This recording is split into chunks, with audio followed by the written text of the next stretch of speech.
Good morning. How is everybody this morning? Good? Yay? Okay. I'm feeling better than I have been, so that's a good thing. I want to welcome everyone here in the sanctuary at the Unitarian Universalist Society of Bangor, and I also want to welcome everyone who has joined us via Zoom this morning. This is such a beautiful fall. It's been so extended. We've been so lucky. And I hope that you are enjoying the color in Bangor. If you haven't driven around Bangor, it's still amazing. You get to the yellow parts and it's like there's this glow on everything, very appropriate. The veil is thin. We are an opening and affirming community where everyone is encouraged to be just who you actually are. We're so happy to have all of you here. I do have a few announcements. My name is Lori Cartier, by the way. I am your worship associate, and you'll be seeing a lot of me this morning. We have a speaker I'll introduce in just a moment. There he is. Today, for announcements, today we do have Spirit of Drumming at 11:30 right here in the sanctuary. Also at 11:30, there's a new small group ministry called Creativity Matters, and that will be starting today. It's kind of like a get everything together kind of a meeting, and I think they're meeting downstairs in the cafe. Is that right? And Phyllis and Tracy are the people to talk to about that. And immediately following the service, there will be a send-off for John Aramon. So be sure to come right into the Dorothy Memorial, John, and enjoy today every bit of John's music, because this is going to be probably the last time he'll be playing for us. On November 1, the new to UU classes will be happening in person here at the building from 9 to 11 a.m. So Christine in the office needs to know if you plan to attend. I think it's been decided that our winter solstice service will be the evening of Sunday, June the 21st. June, I think that was summer solstice. Sorry, I don't feel like I'm all here. Sunday, December 21st. There'll be more information coming soon, and there will be a service here in the morning brought to you by Sue McKay. Not sure where there she is, Sue McKay. So I didn't say it at the beginning, but we like to have people who are new or visiting us from wherever. We would like to have you introduce yourself. And I'm going to start with an introduction of our speaker today. Sean, would you stand up? This is Sean Faircloth. He currently represents District 24. Probably way more of you recognize him than he maybe recognizes you. He has been a state senator, a state representative. He's been the mayor of Bangor, so he served on the city council. He's been doing all of that for over 11 years. But his pride and joy is that he started the Maine Discovery Museum, and that sparked the revitalization of downtown Bangor. And Sean's a passionate advocate for fair taxes, fair wages, and labor rights. So we want to welcome Sean. Thank you. You'll be hearing from him later. Now that I've done that, Sue McKay has a microphone that she can bring around to anyone who is new or visiting that would like to introduce themselves. Just raise your hand, Sue will bring you the microphone. Anybody? Be brave. We want to know. Okay, we got Sarah back there. Some of us know you, Sarah. There you go, Sarah. Hi, my name is Sarah, and I'm just visiting from Orono up the road. Yay. Welcome. Anybody else? All right, then we'll get on with the show. We do have an instrumental from John.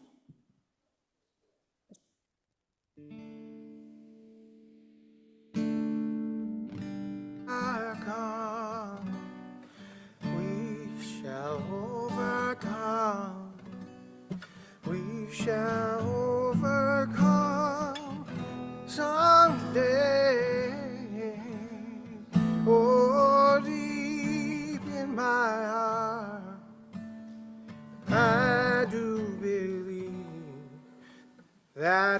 shall overcome someday. We'll walk hand in hand. We'll walk hand in hand. We'll walk hand in hand someday. Oh, deep in my heart, I do believe that we'll walk hand in hand someday. We shall live in peace. We shall live in peace. We shall live in peace someday. Oh, deep in my heart, I do believe that we shall overcome someday. We are not afraid. We are not afraid. We are not afraid today. Oh, deep in my heart, I do believe that we shall overcome someday.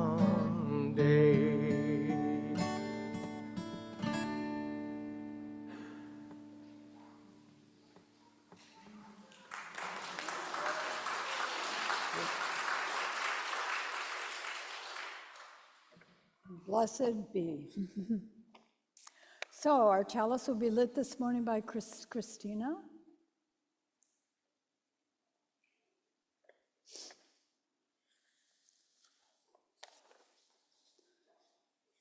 Spirit of light and love, as we light our chalice on this day of celebrating the principle of democracy and the right to vote, may we hold this flame of our sacred chalice as a beacon of love as we strive to vote for that which benefits the highest good for all.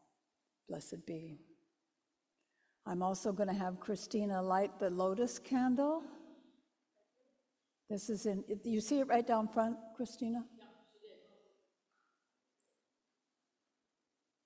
did. Right in the, did she already? Oh, I should be looking at my phone. I've got it on my phone. So, this candle is in memory and honor of all of those people who died in Lewiston 2 years ago. I think it was yesterday. And for all of their families, all of their extended families, everyone who was affected by that horrible mass tragedy. So that is why we're lighting the lotus candle today. So take a minute, take a deep breath, breathe in, breathe out.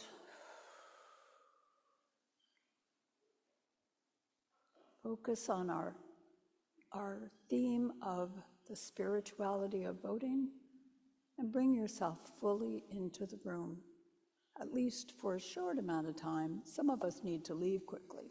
So, our opening hymn is number 121, We'll Build a Land. The words will be on the screen. The words and music are in your gray hymnal if you need that. And John will lead us with the song. Thank you.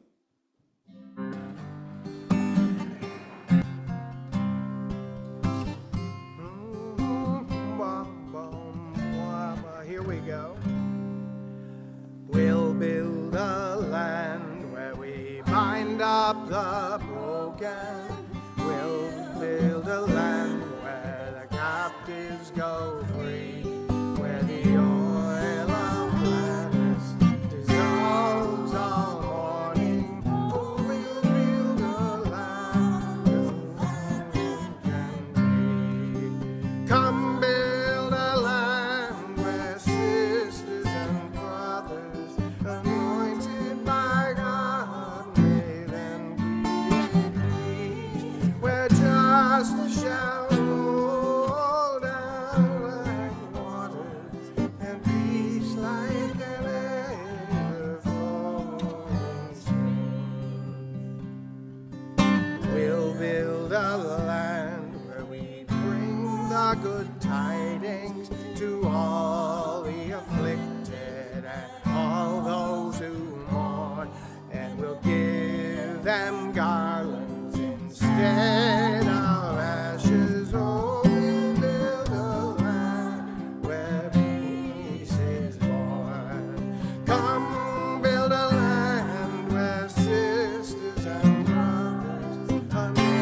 up ancient cities, raising up devastations from old, restoring ruins of generations. We'll build a land of people so old. Come build a land where sisters and brothers, anointed by God, may then create peace, where justice shall roll down like waters, and peace like an ever-flowing stream. Come build a land, canto the praises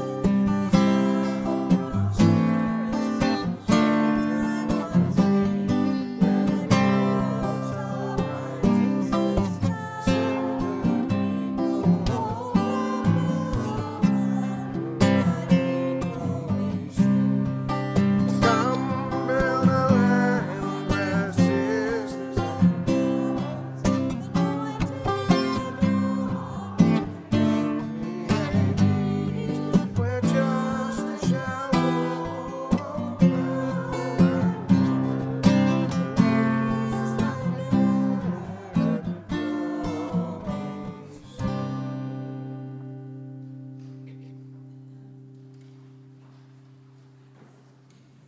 Okay, so this is the time in our service when we ask all the young and young at heart to come forward.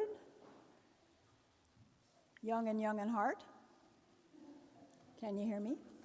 Come on forward. Now you may notice we didn't put the rug out. We want you to be standing. Okay. So everybody come up and stand. Oh, this is beautiful. Ah, I've got the view. Woo. Yeah. Oh, yeah, thank you. Huh? Oh, you look great. Yes, here you are. You look absolutely fabulous. So our service, my name is Lori, and our service today is about voting. Does somebody want to tell us real quickly what voting is? Anybody? All right, let me give you an opportunity here. What is voting? Voting is where people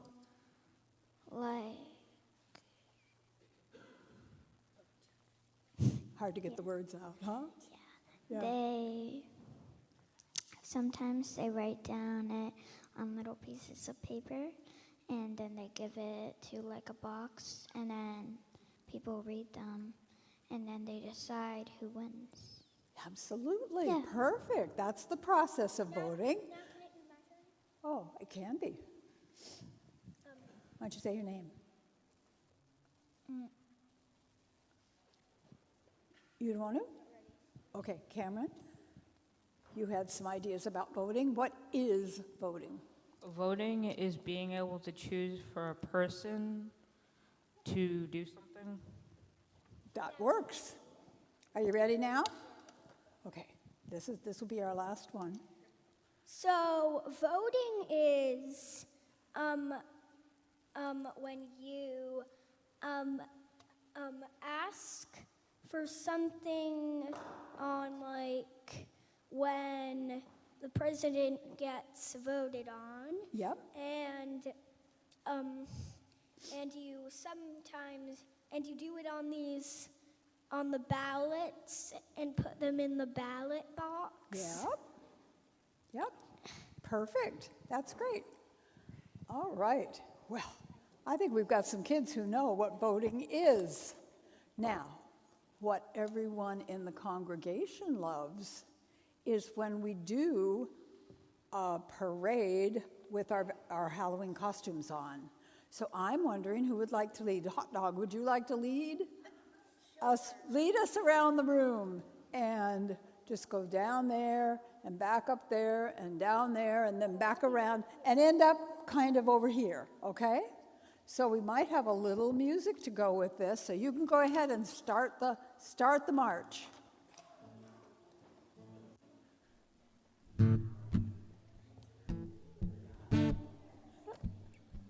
All right.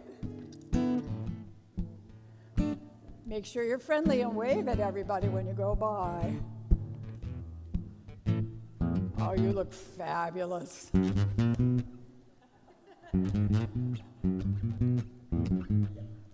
Around. Ha, perfect, John. Round over there. Woo, there they go. Yeah.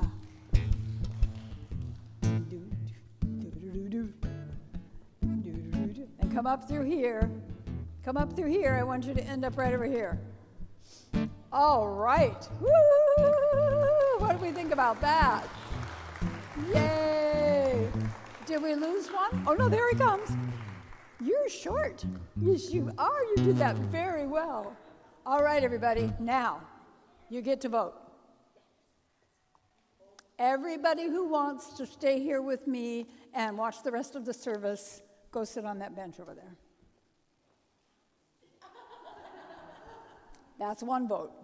Everybody who would like to go to the Halloween hullabaloo, go over there. Bye. Would you like to go to the hullabaloo, honey? Go ahead.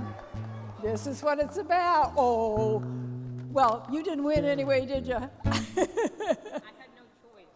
You're right. Have fun. Oh, they're going to have a good time down there. So because this ended up to be no falling.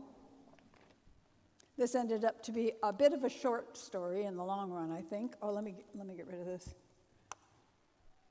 I wanted to tell you, there was a question whether they would even be upstairs. So I thought about other ways I could entertain you for the story for all ages. I want to tell you my voting story. So I haven't been feeling very well, so my ballot had just been sitting there. I had ordered my ballot, ordered, is that the right word? I had requested a ballot about six weeks ago by email, on the computer. It came a couple of weeks ago. I mean, just been sitting by my chair, and I'd just been kind of ignoring it. And yesterday, I decided I don't want to wait any longer. I want to get my voting done. So I got my ballot out. I had already processed in my own mind what I was going to vote for. I filled out all the things. I put the ballot in the envelope, folded it down, sealed it, signed my name. They're very good in Bangor. They give you a red arrow so you don't forget to sign your name. I drove down to City Hall, and I put my ballot in the cute little ballot box. I thought about posting it on Facebook. I thought about taking a selfie as I put my ballot in there. And then I thought a little bit more about the whole process and the fact that this is very personal. This is my personal experience of doing my civic duty by voting and casting my ballot. Doing it early gives me an opportunity for other things. If I haven't been feeling very well, if I don't feel well on November 4th, I don't have to go to the Civic Center. This was what I was able to do because we have early voting, we have absentee voting, and we have all of the things that help someone like me. I'm old, I'm crippled, it helps me be able to do everything that I need to do so that I can vote conveniently and fully, take my time, look at my ballot, and not feel rushed in any way.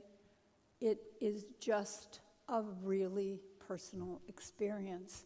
Now, how many of you have already voted? Woo! Now, some of you might have done the same thing I did and put your little ballot in the little box there by City Hall. Some people might have actually gone inside and requested a ballot right then and there and voted right then and there in City Hall. In Maine, we are so lucky and we have so many options for voting. It just blows me away that anybody would want to take that away from us. So that leads us to the whole no on one. So if you don't already know, no on one is trying to make you force a voter ID when you vote. We already have a really good system of making sure that people who they are when they take their, oh, it's over there, they take their card, fill it all out. You have to show your proof of who you are. There isn't any question by the time you've done your registering to vote that you are who you are. And then when you go on voting day, they have your name on a list and they simply tick you off that you've come. And it works so well. There's just no reason to change it. The thing that's going to happen with if yes on one wins, it's going to abolish ongoing absentee voting for seniors and disabled Mainers. Duh. It's going to destroy the current voting system that 40% use. It's going to eliminate two of the most popular days of voting. It's Mike died. Oh, there. I might have moved my head, sorry. It's going to restrict absentee voting for Mainers who work long hours or live in rural areas. It's going to prohibit towns from including prepaid return postage on absentee ballots. It's going to undermine the vital work of the town clerk, creating additional bureaucratic hurdles. It's going to prevent voters from requesting a ballot over the phone. And it's going to cost taxpayers about $1 million to change something that isn't broken. So if you haven't already voted, we recommend, and Musan, the main Unitarian Universalist, what is it? What are the words? There you go. So, why am I hearing? Shoot. My phone's reflecting in my ears. So anyway, it's so important. It's so important to vote. And it's so important to vote thoughtfully. And we are recommending no on one. We're also recommending yes on two. Two is trying to make sure that, because of 2 years ago in Lewiston, it's trying to make sure that we have a red flag law and that it can be used for families who are concerned about their loved ones. So that's a point that I wanted to make as well. The vote is a big deal. You can volunteer for. Musan is doing their thing. You can vote for you can do that. And Barbara Armstrong has postcards that you have any neighbors or friends that you think might not be going to vote, you can send them that postcard and remind them how important it is to get out there and vote, even on this off time. Okay, that's my story. Okay, thank you for listening. All right. Spirit of life.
Offering.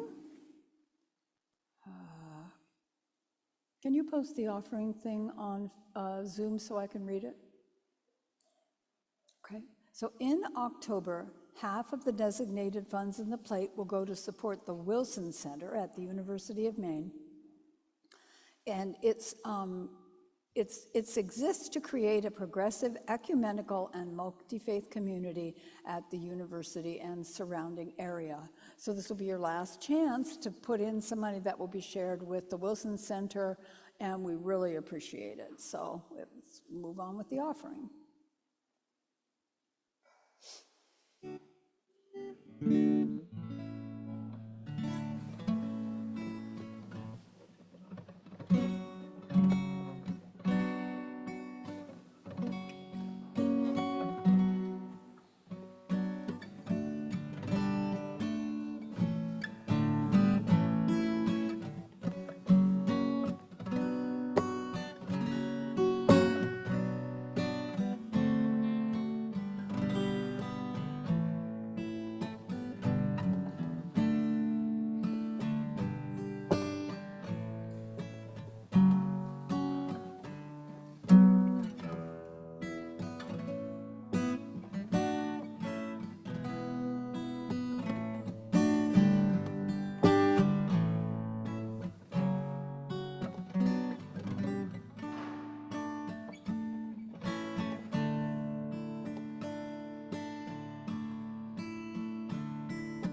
I see to you I give, together we share the sweet air.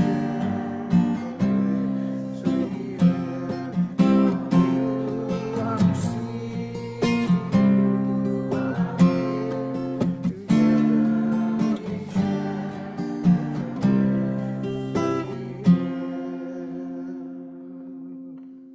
the We thank you so much for your generosity. Blessed be.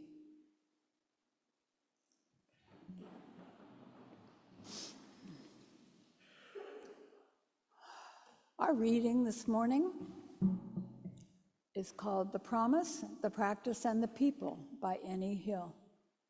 It was written for last year's election, but I think that the words are still pretty pertinent now, and so I thought I would go ahead and just adjust it slightly, but read it again. Maybe we read it last year, I don't remember.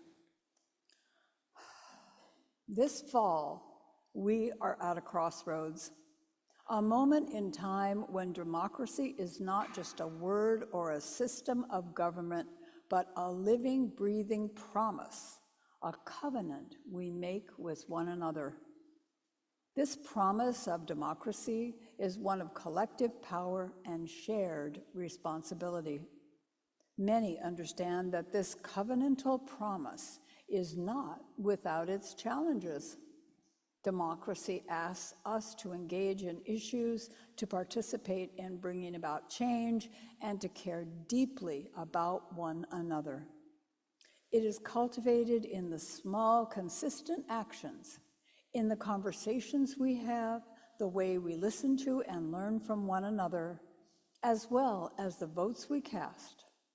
It demands that we see beyond ourselves, recognize the dignity of every person, and honoring the rich diversity of our lives. In the words of Vice President Kamala Harris, democracy, our democracy, is not guaranteed. It is only as strong as our willingness to fight for it, to guard it, and to never take it for granted. We, the people, have the power. You have the power. And when we vote, we expand the power, the possibility, and the promise of democracy. It is clear that at the heart of this democracy is the promise of the people, our hopes and our dreams. We are the democracy and the stewards of its promise, the practitioners of this sacred work. As Unitarian Universalists, we believe democracy is more than a political system. It is a shared journey, a collective responsibility, and a profound act of faith in one another. May we walk this path with grace, with purpose, and with phenomenal commitment to the common good. Amen, and blessed be. And now we will turn to John with his special music.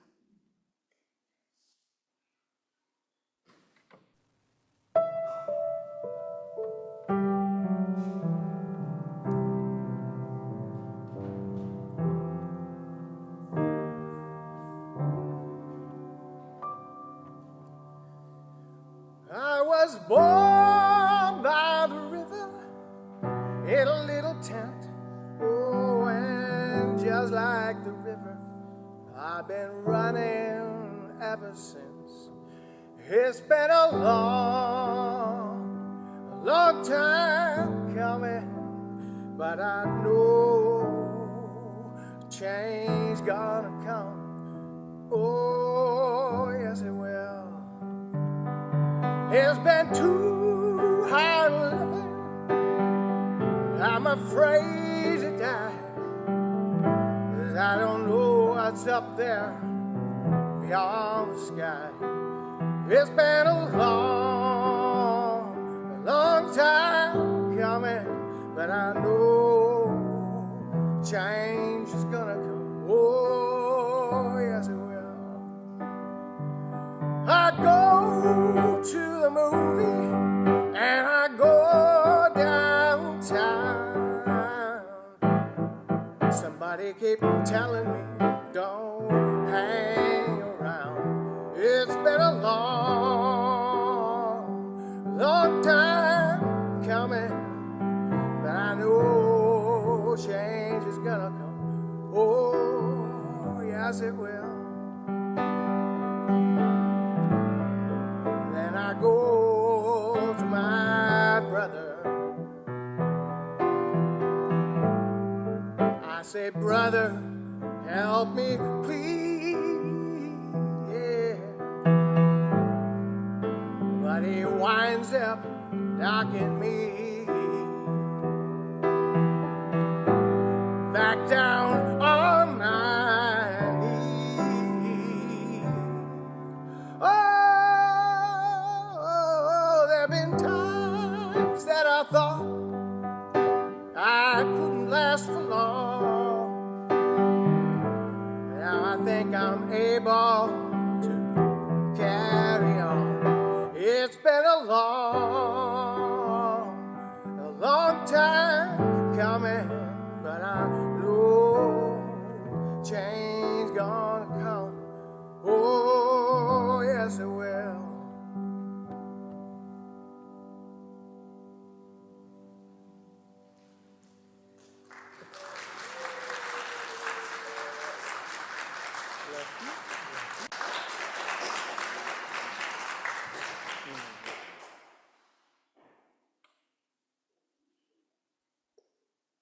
Thank you so much, John.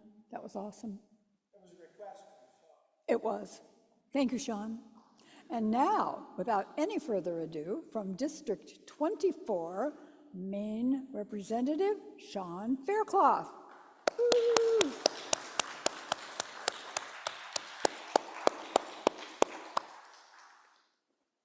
Just right into the microphone. Okay. Thank you very much, Lori. Yeah, oh, right. Thank you so much. And I'd forgotten I'd requested that song. It was a brilliant choice. And I think there should be another round of applause for that rendition. That was really fantastic. Yeah. You know,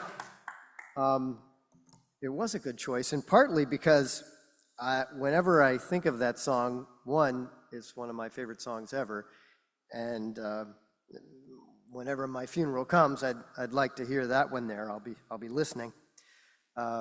But part of the story behind that song is that Sam Cooke was listening to Bob Dylan's "Blowin' in the Wind" and said, "Damn, I got to write something as good as that." I know I'm not supposed to use that word around here, but it was an inspiration for Sam Cooke about how to articulate his feelings about the civil rights movement, and truly, truly meaningful. And I got to say, all these songs, "We Shall Overcome" is one of my favorites, and "This Land Is Your Land," which I think is coming afterwards, reminds me of my childhood driving around on family vacations with my dad, and he'd talk about the history of Woody Guthrie creating "This Land Is Your Land." So thank you. And speaking of Pete Seeger, I will say that Pete Seeger, who, when he worked on "We Shall Overcome," was actually an evolutionary song. That is to say, it came from folk songs earlier, lyrics came from earlier, but it was in the late 1950s that it kind of coalesced to the exact melody and lyrics that we know now as the emblem of the civil rights movement, and it was thanks to Pete Seeger. And Pete Seeger was a Unitarian Universalist. Although he did say, he said, "I joined the UU Church because I needed a place for chorus rehearsals." And he also said, "According to my definition of God, I'm not an atheist because I think God is everything," which actually kind of works for me. My religious heroes, Einstein and Spinoza, kind of get on board with that viewpoint. Although I identify, if you will, as a militant agnostic. I don't know, and you don't either. Regardless, I have tremendous admiration for the UU Church. And here's one reason. March 7, 1965, millions watched on TV as state troopers brutally beat civil rights marchers on Edmund Pettus Bridge. And Martin Luther King called clergy nationwide to join in support.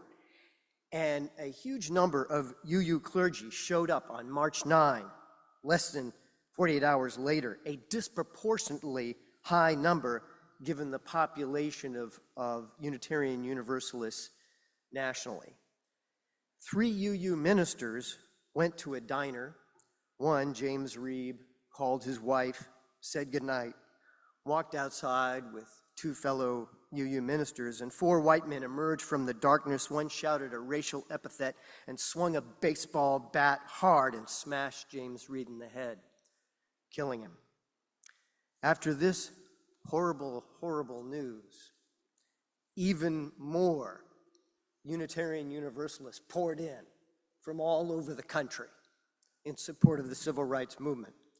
Unitarian Universalists earn a reputation for courage, for leadership when it counts. Unitarian Universalists were the first Christian denomination to recognize women clergy, first to oppose LGBTQ discrimination. They and you are a heritage that is truly a guiding light for all people who care about decency and justice everywhere.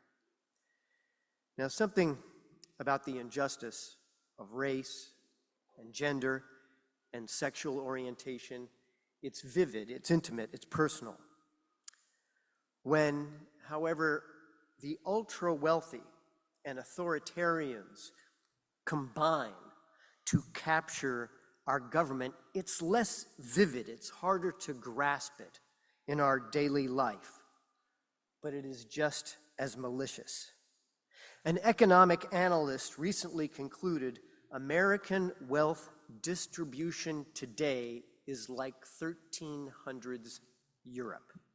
Remember the 1300s from history class, feudal lords, peasants. True, we've got running water, we've got TVs, we've got smartphones, but how long will we have our freedom? 19 families own more wealth than the bottom 40% of Americans. The bottom 40% make less than $50,000 per year per household, most less than $30,000, many of them sick and disabled. The top 1% of households own as much as the bottom 90% of Americans. Most of the top 1% inherited hundreds of thousands of dollars. FDR, JFK, Trump, all of them inherited. But only Trump claimed he was a genius businessman, when in fact, he's both incompetent and crooked. Trump tricked young people into paying Trump University tuition, except there never was a Trump University. He'd scammed them.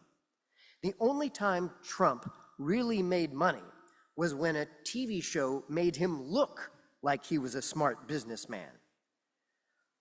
Most of the top 1% inherited significant money.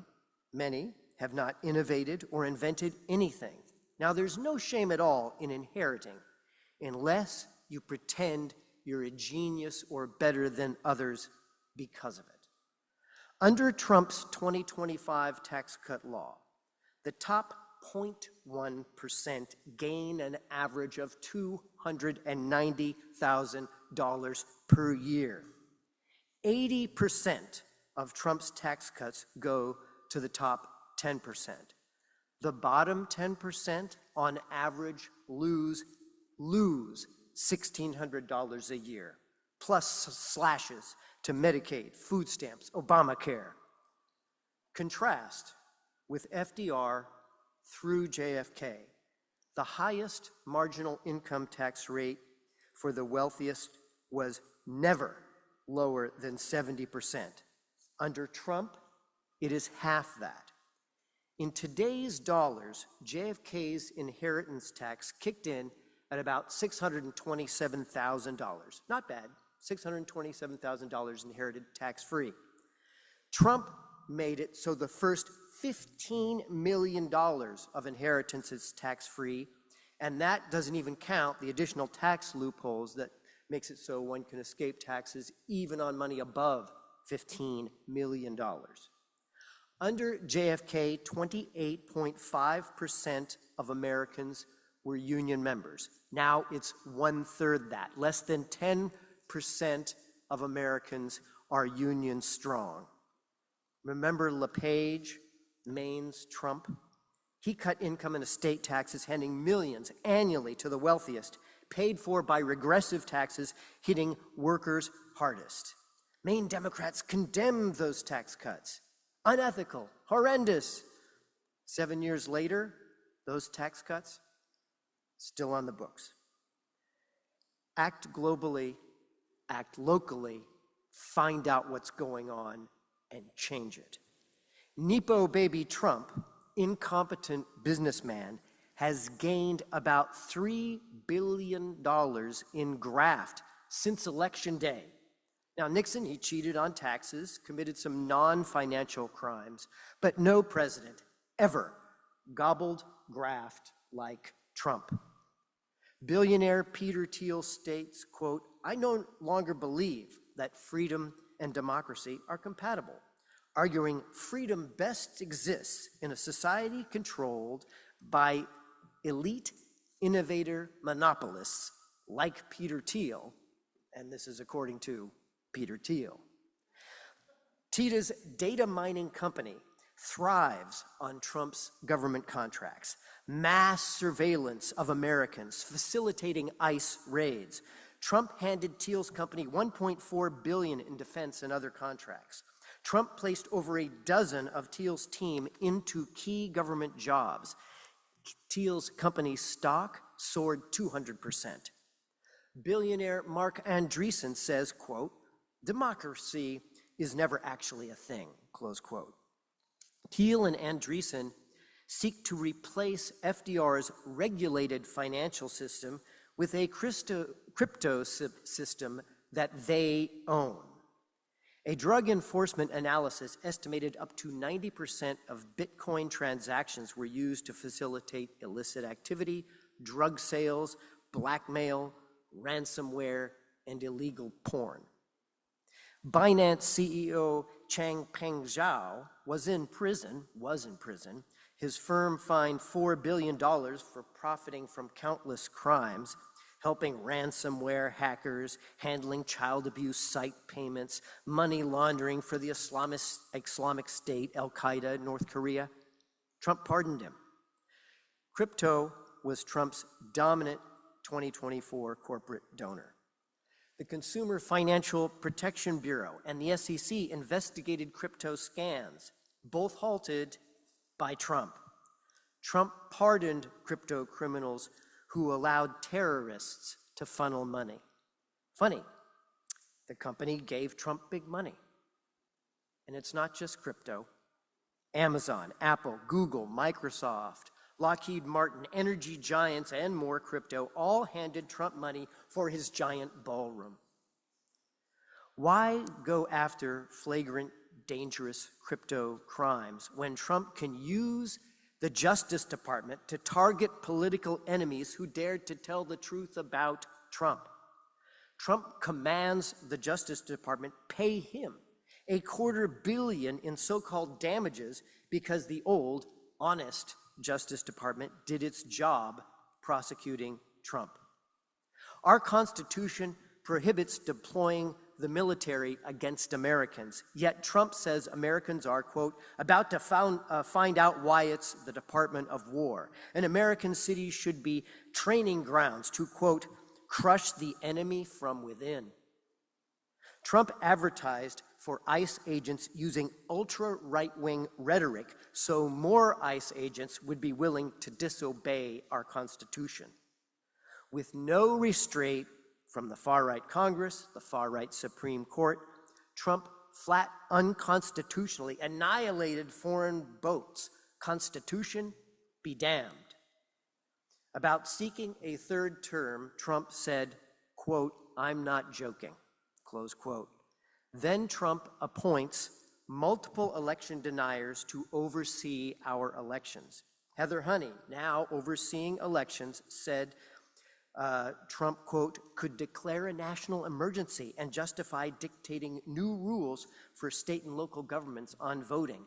We can take these other steps without Congress. She's one of several election deniers now in place in our government overseeing elections. We need to be ready and wary for what's happening a week from Tuesday, what's happening next election day. We need to be organizing and understand. Let's hear from two more great Unitarians. Ted Sorensen, who was, after Bobby Kennedy, JFK's closest advisor, said, I'm a Danish, Russian, Jewish Unitarian, and my greatest concern for democracy is the role of money in politics. Unitarian Universalist Kurt Vonnegut said, quote, psychopathic personalities without consciences, without sense of pity or shame, take all the money in the treasuries of our government. Corporations make it all their own. Liberals today are perceived as creating hierarchies of identity and privilege, with the result that working class people think liberals disdain them and that rural white people are stupid. Under Roosevelt, Truman, Kennedy, pocketbook kitchen table issues were moral issues, where liberals were trusted most on housing, on minimum wage, on unions, on tax policies that are fair for working people. We must demonstrate by our actions that the rich will pay their fair share and working people are a top priority. But the hour is late, with criminals and billionaires literally owning our government. No Kings last weekend was a wonderful event, fun, and not enough.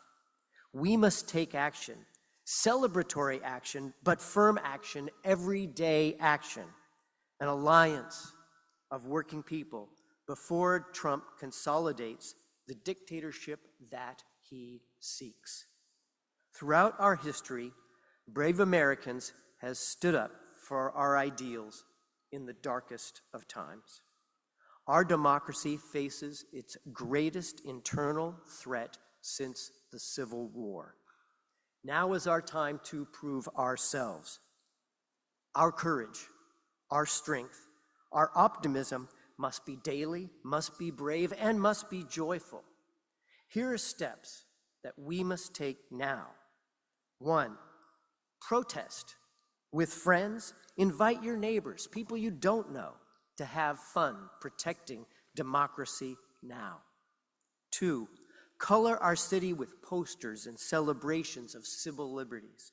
3, subscribe to professional journalism, avoid rumors, check sources. 4, your church, this church, other social groups can create your own innovative, entertaining ways to peacefully protest and regularly protest. I saw it the other day, and I like the giant inflatable dinosaurs, whatever you can do to mock the oligarchs. Enjoy your freedom to protest. 5, be the first to speak up for civil liberties. Fact check publicly and model that courage so other people feel empowered to seek out the bravery to stand up for our democracy. 6, celebrate lawyers who protect civil liberties.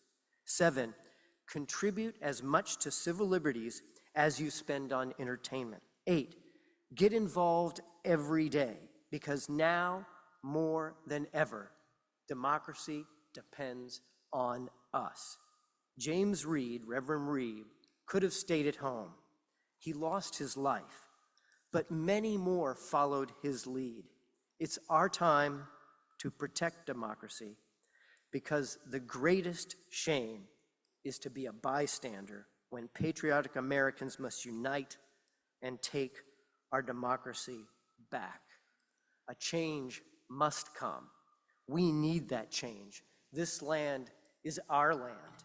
You know, in 1968, someone went to Robert Kennedy when he was running for president and said, "I think this land is your land, should be our national anthem." And Bobby Kennedy said, "Yeah, I'll do it when I'm elected."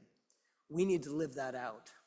We need to live out those ideals. Other people have lost their lives, but we standing together are what's standing between us and dictatorship. We have to look at it for real.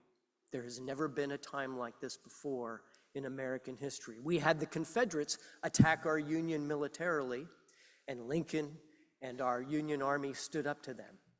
But since then, there has been nothing like this that is so flagrant an attack on the very nature of what is great about this country. So I'm asking you to talk here in this congregation and among your friends, your neighbors, your family.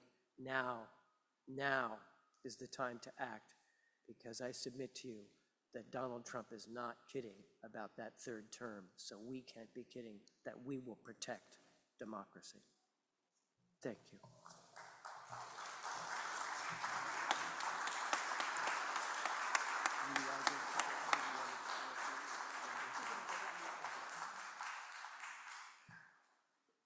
Thank you, Sean, so much. Words we all need to hear. And now, let's sing a reclaimed, This Land Is Your Land. Thank you, John. John and Sean.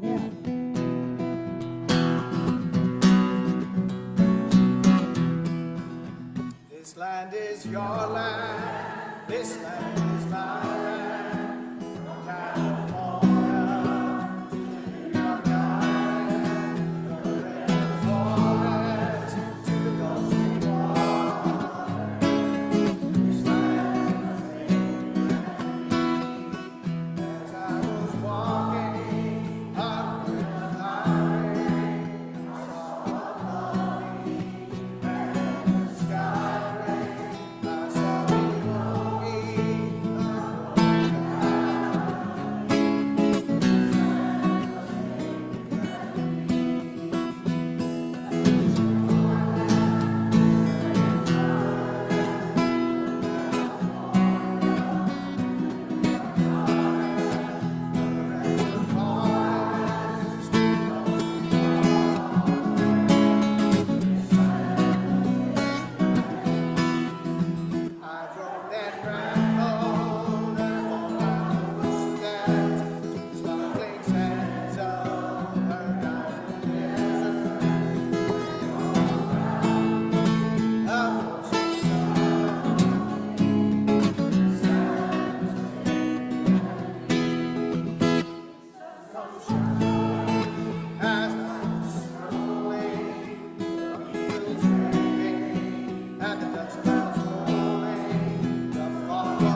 Spy, I'd like to ask you to extinguish our chalice, please.